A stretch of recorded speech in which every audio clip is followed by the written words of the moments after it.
Just waiting for that to show up, but we should be live pretty soon. Out there in Facebook land.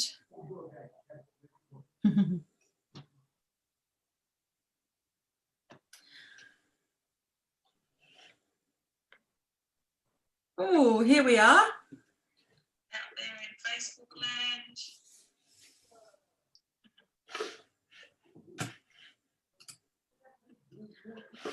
Just need to pull up the Zoom so I can see us. Here we are.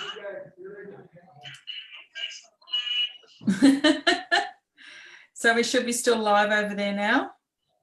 Yep. Although for some reason I can't see you. Normally I can have you side by side, but I'm going to try to change that on here. There we go. So thank you for joining us this evening, everybody, from Women Recreating Abundance. And it's lovely to be back again doing these 5 at 5 interviews, or 5 at 5-ish, depending on what time everybody gets home from work, and how we can work that out as well with daylight saving time. But for anybody that's over there in Europe as well, I think it's a great time of the day because you're all just waking up. So I hope you've all had a lovely day today, and I'm really looking forward to interviewing tonight and hearing a little bit more about Dawn Edwards-Jones, who has a story to tell about how she discovered Pilates and how it became her passion in sharing it with other women and why. So we're going to find out a little bit about that. And yeah, thanks for joining us tonight, Dawn. Thank you. Yeah, lovely to have you here. And I can see you still got your fit top on. I have, yeah. I have. I'm coming from the studio, so I do apologize. Yeah, it comes straight in from the studio, so that's great. So I've got, as per usual, I've got our 5 questions for tonight, and then Dawn's actually going to give us 5 tips on what she may use in her own daily life. It could be to do with Pilates or something or other else, but or 5 tips that she may give to her clients as well. It's always good to get free tips off people, I find, so you always learn something. So yeah, Dawn, as I said before, has a story to tell about how she discovered Pilates, and she is now an owner of a very successful Pilates studio in Brisbane, in Redlands? Yeah, Redlands, yeah. Yeah, Redlands or Cleveland. Yeah. Yeah, so I just want to know, Dawn, what makes your studio stand out from other studios? Why has your studio become so successful, do you feel? Okay, so our studio, I believe, is it's the actual ethos and the feel-good vibe, and very much about creating that community spirit. So lots of my clients say to me that New Dawn Pilates and Yoga isn't just about the Pilates and Yoga, it's a place where they come to make those connections, friendships, and we have lots of events and sort of lots of other occasions, and sort of just that nice feel-good vibe. Yeah, so you don't just go to Pilates and then go home and like you hardly speak to anybody else. You just yeah, that was something that sort of drove me to want to have a place like that, more of a holistic hub sort of place, where, because when I used to do Pilates previously as a client, it was very much you go in, you do your Pilates and you leave again, and I wanted to have that place of connection and friendships and community feel. Yeah, it's good though to be able to have that, because I think it just makes it feel more sort of not only more worth your time, because generally a session's like 45-50 minutes or something, and sometimes people have to drive a certain amount of time, and if they can have a space where they can have a coffee after or just a mingle and actually have that time to be able to get to know other people that are there doing the same, that are passionate about the same thing, then that's important. Yeah, well, that's good. So I think that your phone needs to be put onto silent because we can hear it. Sorry. You know how you were streaming across onto your... There you go. Is it? Yeah. Is it gone now? I could just Sorry. hear it in the background. Sorry. There we go. So Dawn's actually streaming this over to her group, which is called... Is that better? Oh, sorry, so to my group, we've got the new Dawn Pilates and Yoga group, and also the Holistic Health Hub. The Holistic Health Hub. So yeah. That's a group, is it? That's and I think a group. your other one is a business page. One for business page. So the new Dawn Pilates and Yoga is the business page, and the Holistic Health Hub is a meetup where we're creating that, exactly what it says, is a community group where we'll have guest speakers and the opportunity for people in the community to come along and sort of all about health and well-being and how to look after yourself. And are you going to be doing some things online as well with that?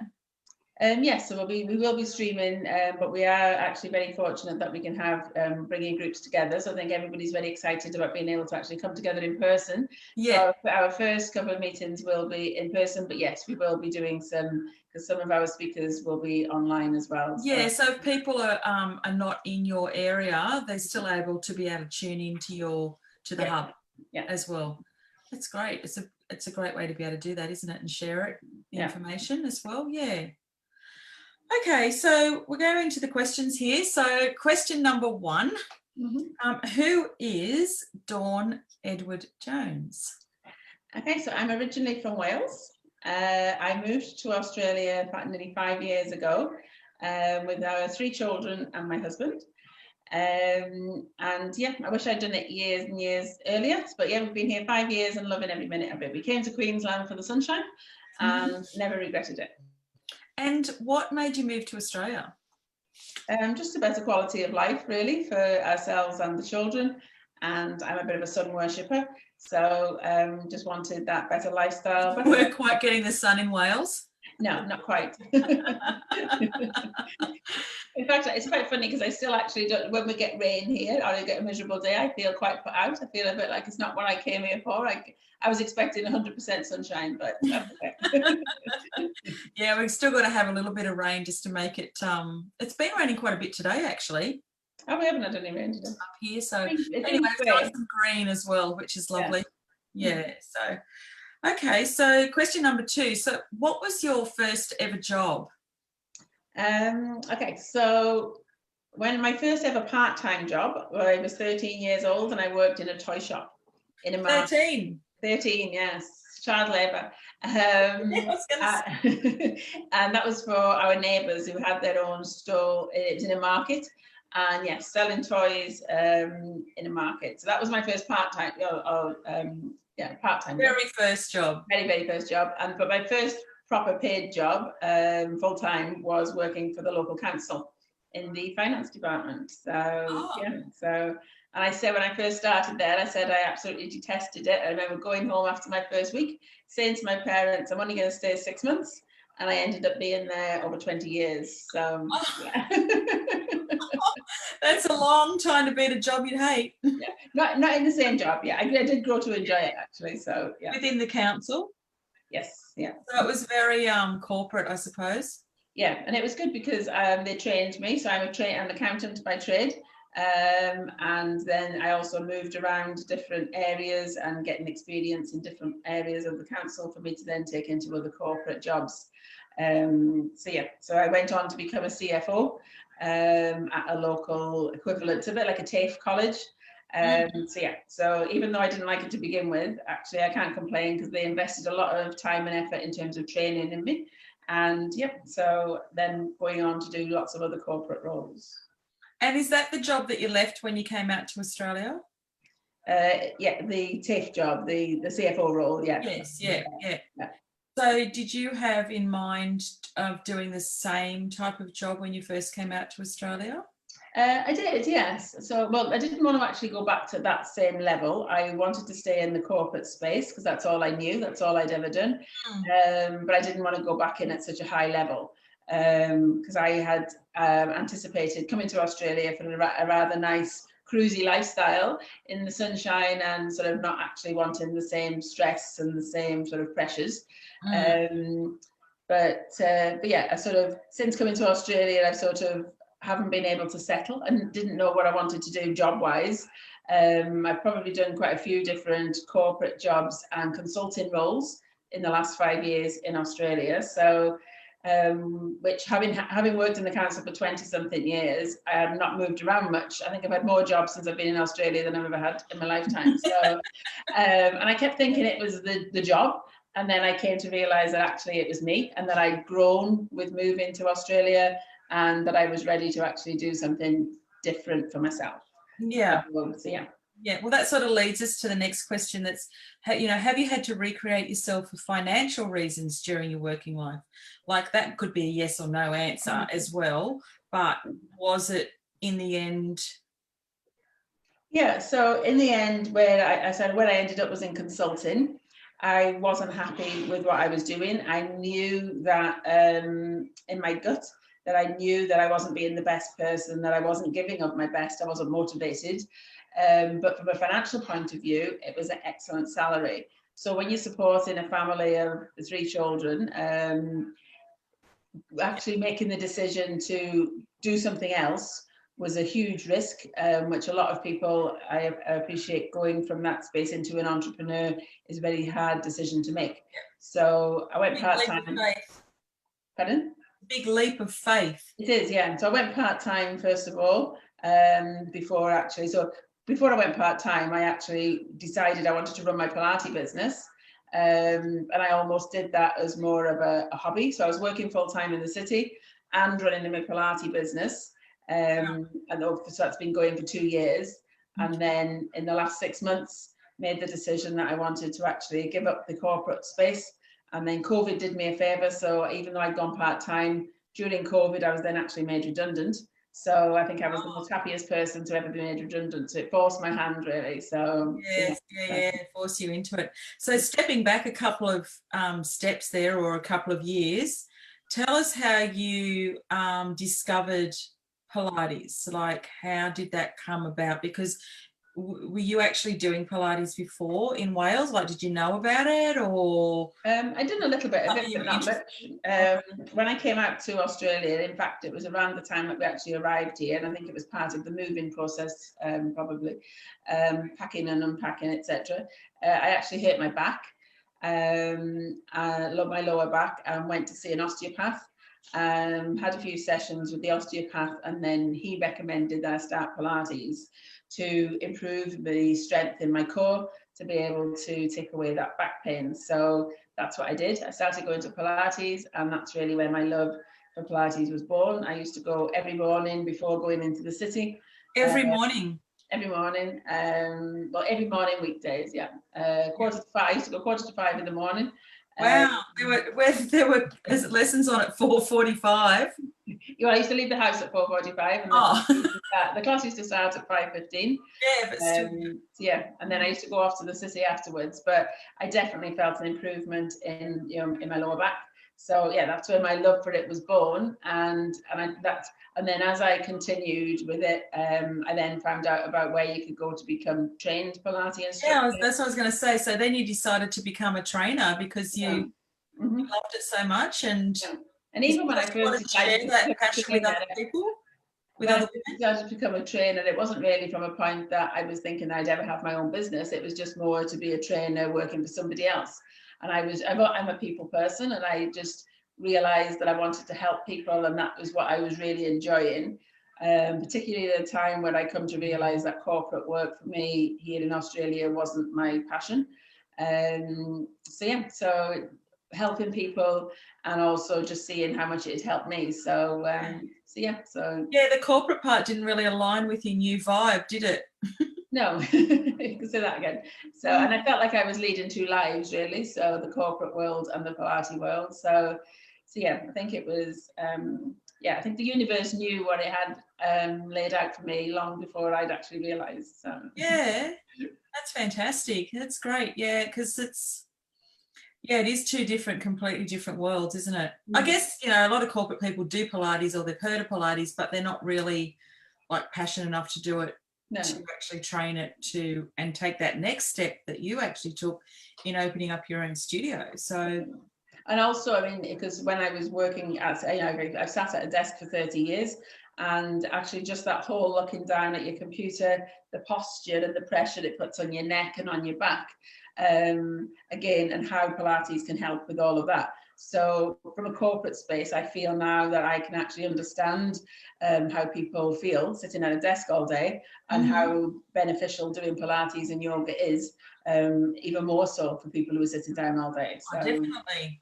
Because I do also notice if I don't do Pilates for a few days, so when I was recently doing the online training with Francesca, sitting at my desk for 3 days solid, not moving a great deal, apart from our odd dance, moving about, I actually did notice after those 3 days just how stiff I was feeling, and my back started to ache again because I hadn't been moving. So I thought, this is how it is when you're at a desk all day, every day. So, even more, I'm not going back to that again. No.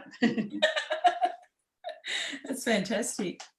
All right, so number 4 is, what is the best piece of advice that someone has ever given you, and how did you use it? I would say listen to your gut and believe in yourself. So this was some advice that I was given by a coach, but again was probably only once I arrived in Australia. So it was a piece of advice that I received, I would say, quite late in life, and I wish I'd received it about 20 years prior. So I think as you get older and more maturer, whether it's listening to your gut and believing in yourself, or just actually appreciating that how important life is and how short it is, and that you've got to do what you want to do when the time, when the time's right, rather than just making excuses. And maybe because you were starting to do your Pilates and stuff, it became a bit more holistic in what the energy that you were in, and so you're a bit more in tune with your body as well, to be able to know what that gut feeling is. Because sometimes people will say, go with your gut, and I'm like, or they can go, well, I don't know what my gut's telling me. They don't know. No. And I'd never felt that before. So I think it probably is. Feel it. Yeah, and I'd never felt it before. So I think it probably was around all the same time, around when I was doing my Pilates. And, Okay, so number 5, moving right along. If the future Dawn was to look back 5 years and talk to you now, what would she say? So we're going ahead 5 years to 2025, and she's going to look back at you. What would she say? To be patient and take one step at a time. So particularly since running my own business, I want everything to happen yesterday. And I think I need to, I would tell myself that Rome wasn't built in a day, and to be kind to yourself, and actually take time out for yourself. And so to be kind to yourself, and pat yourself on the back that you are doing a good job. I often use that one, Rome wasn't built in a day. and to practice what I preach. Yeah, that's another one as well. Yeah. Okay, so then if we're going into 5 pieces of advice, technique, or like steps that that you use with your clients or yourself that you could pass on to us today, do you want to just run through those for us? Yeah. So the first one I would say is to listen to your body.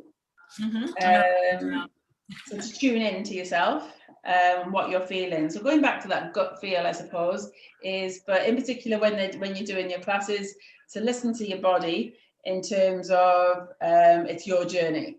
So we're all different, and I suppose that we can apply this equally to different aspects of our lives. It's not just whilst you're in a Pilates class, but to listen to your body, to your gut, and do what's right for you, not the person that's next to you.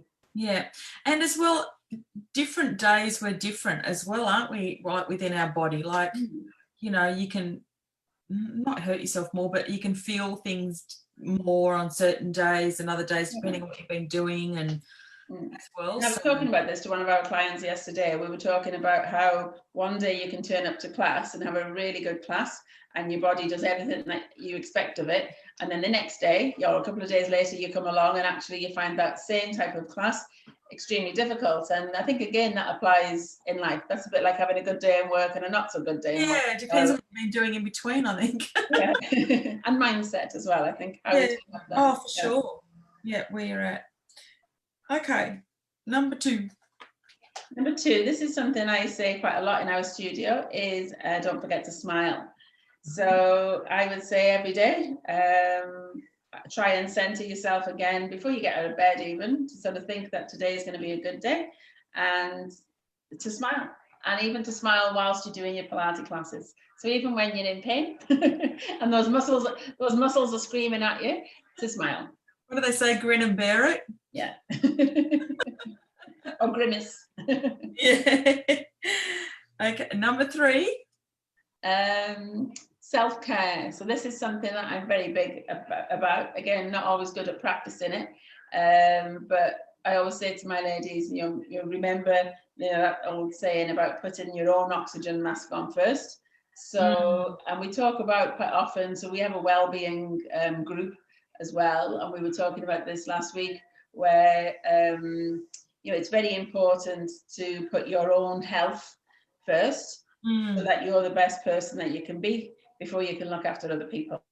Definitely. So lots of ladies, I think, particularly as females, I think we're not so good at doing this all the time. And sometimes if we're busy or there's lots going on in our world, the first thing that we give up is our own self-care. Particularly if we're under financial stress as well.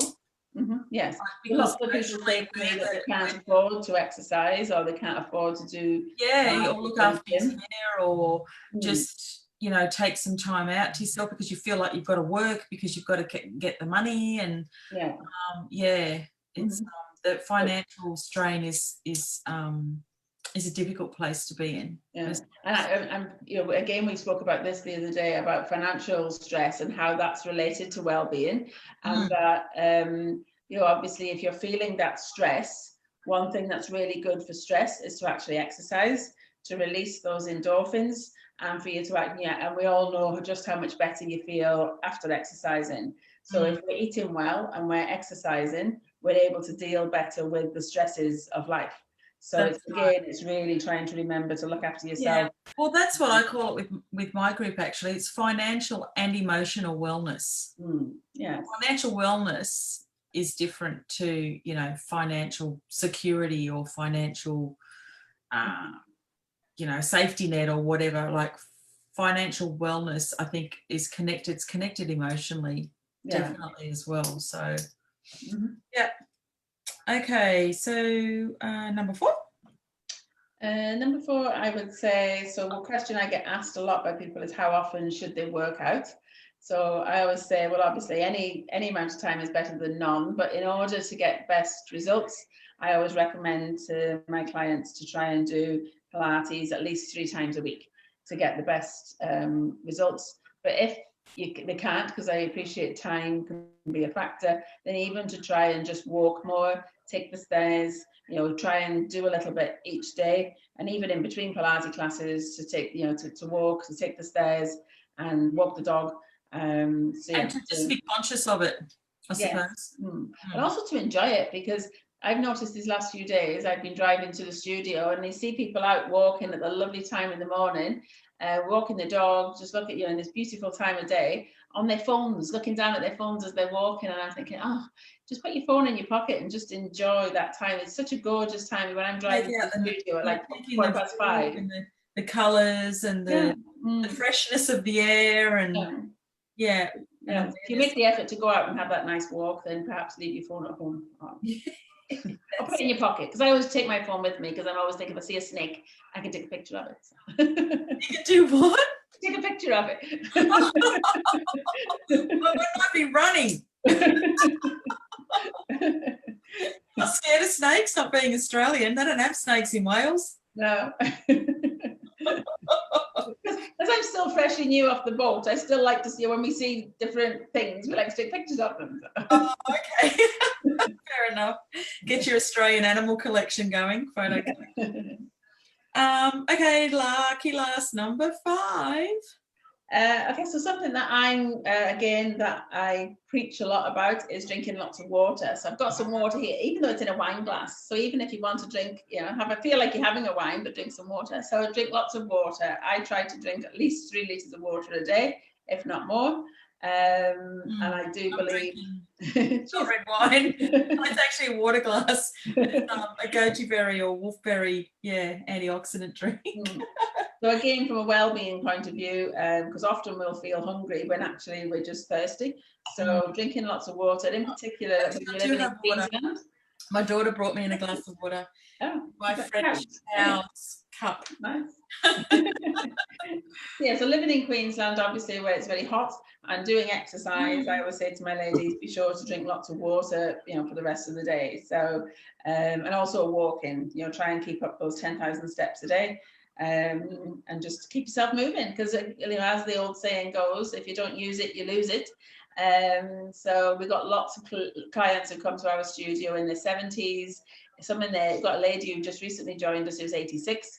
So lots of people say, oh, I can't move, I'm not very flexible. Well, that's the whole point of doing something and coming along. So it's suitable for everybody from any age.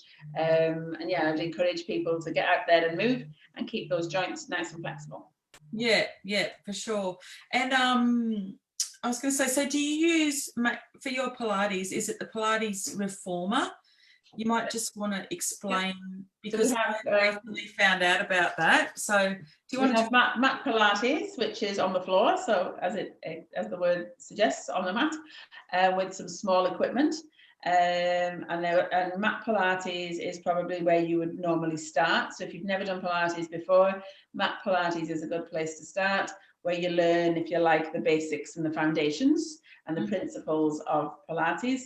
And then Reformer Pilates we also do, and this is where you're using a machine. So it's a resistance machine, so it's spring loaded. So whereas when you're on the mat, you're just moving your own body weight, whereas when you're on a Reformer, it's your body weight on a machine with the use of the springs, which are all different levels as well. So a little bit harder, probably get better or quicker results using the Reformer. But still very effective. I've just recently done the Pilates on the Reformer because I had a bad hip, but I found that it was great because I felt I didn't have to get up and down either, and because it's a bit higher off the ground. I don't know how high it is off the ground, but about knee level, isn't it? Yeah. And I just felt really protected in there as well. So if I didn't need, I was just actually targeting the right parts of my body without straining other parts, as you're starting to use it. So I loved it. I found it was really interesting actually with the and then all our classes are suitable for beginners to advanced. So so it's just, and sometimes it comes down to personal preference. Some people prefer mat, some people prefer Reformer. So but they're all excellent exercises for, like I found out, for your back, so, and those abs.